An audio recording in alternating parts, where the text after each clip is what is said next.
tu te retrouves après quelques mois ou quelques semaines seul dans ta cuisine, au milieu de tous ces fourneaux qui ont tourné, chauffé, cette énergie de monde qui tournait autour de ça, et puis d'un coup, tout s'arrête.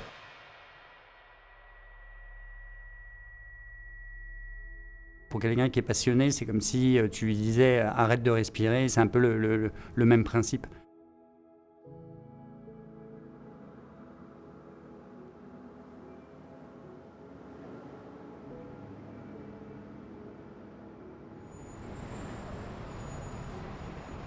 Les choses auxquelles tu penses tout de suite, c'est tu te dis comment je peux faire pour les faire revenir.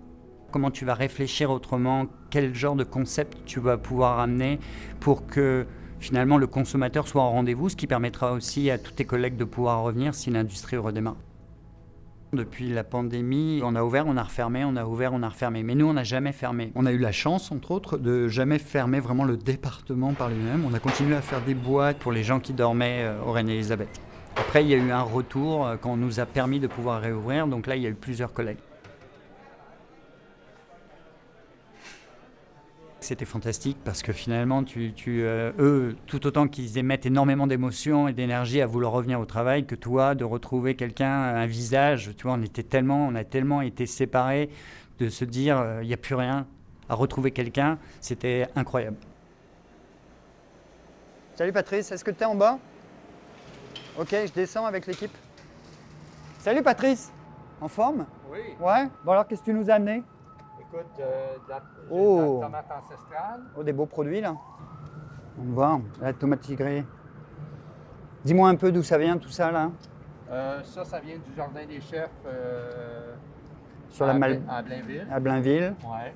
Dans des métiers très spécifiques comme le nôtre, qui sont très émotionnels, de retrouver des gens, c'est magique. C'est juste l'essence de notre métier. Ça commence par là pour après les changer, quoi. Super ça.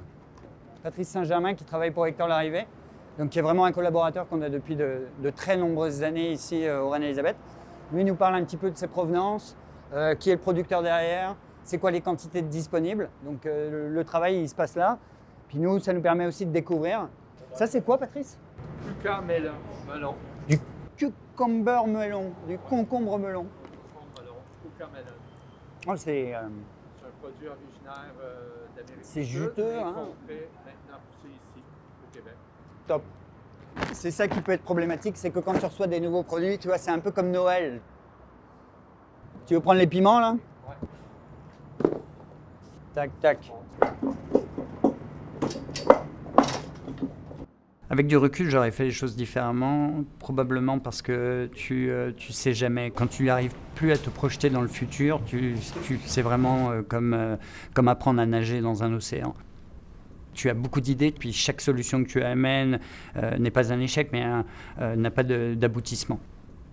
Ça nous a pris du temps à ralentir également dans notre réflexion de créativité, dans notre réflexion de la consommation. Mais ça nous a poussé dans des retranchements qui finalement sont très sains parce que ça nous a amenés dans des situations qu'on n'avait jamais vues. Et définitivement, il a fallu réfléchir différemment, autrement, se réinterpréter, mieux concevoir, être plus créatif, être plus flexible. Il a fallu vraiment qu'on se pose pour essayer de comprendre c'était quoi le besoin de la clientèle. Tout autant que nous, il fallait qu'on se fasse aussi plaisir à travers ça pour partager notre passion. Merci, c'est ce que je cherchais. Vu que tu avais une belle mise en place. Beaucoup de gens ont eu le temps de réfléchir à ce qu'ils voulaient faire dans la vie, ont pris du recul avec leur famille, ont pris du recul par rapport à ce qu'ils étaient et fondamentalement à ce qu'ils voulaient faire. Ça va prendre du temps à avoir une industrie qui est stable.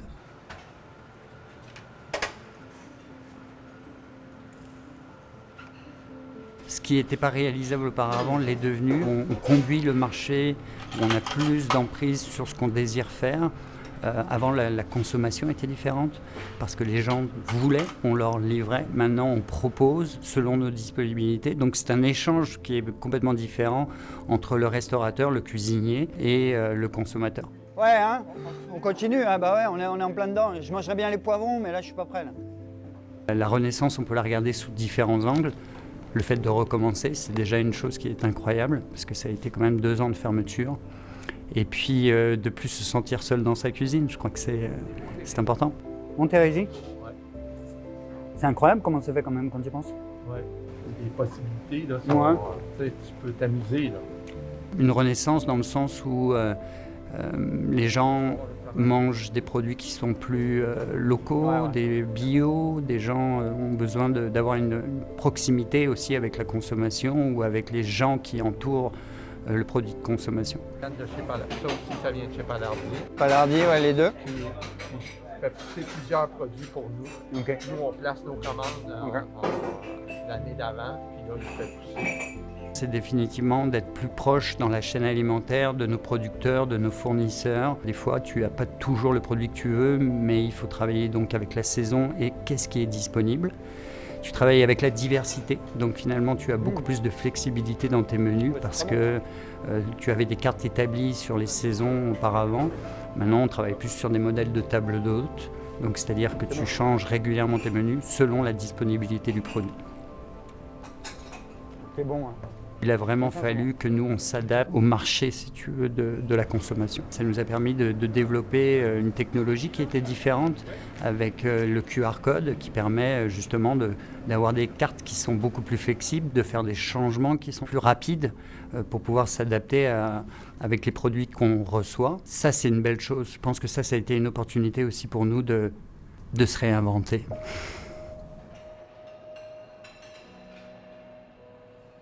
C'est une passion, mais c'est aussi beaucoup plus qu'une passion. C'est une vie, c'est de la résilience, c'est de la rigueur, c'est de la rencontre, c'est du bonheur, c'est de la déception, c'est des échecs qui font que finalement tu apprends à développer ton métier, mais tu apprends à te développer toi-même.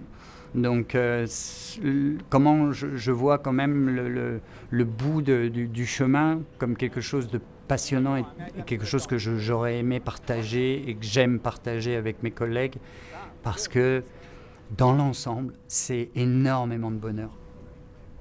Maintenant, on travaille très fort avec des écoles hôtelières, on travaille beaucoup avec des instituts qui justement font en sorte qu'on puisse avoir des jeunes étudiants disponibles, à nous maintenant de partager cette passion, de leur inculquer, de leur apprendre toute la technicité derrière ce métier et le plaisir de goûter des bons vins, de goûter de la bonne nourriture, de partager des recettes, d'échanger de la créativité, de rencontrer des fournisseurs, de rencontrer des clients passionnants.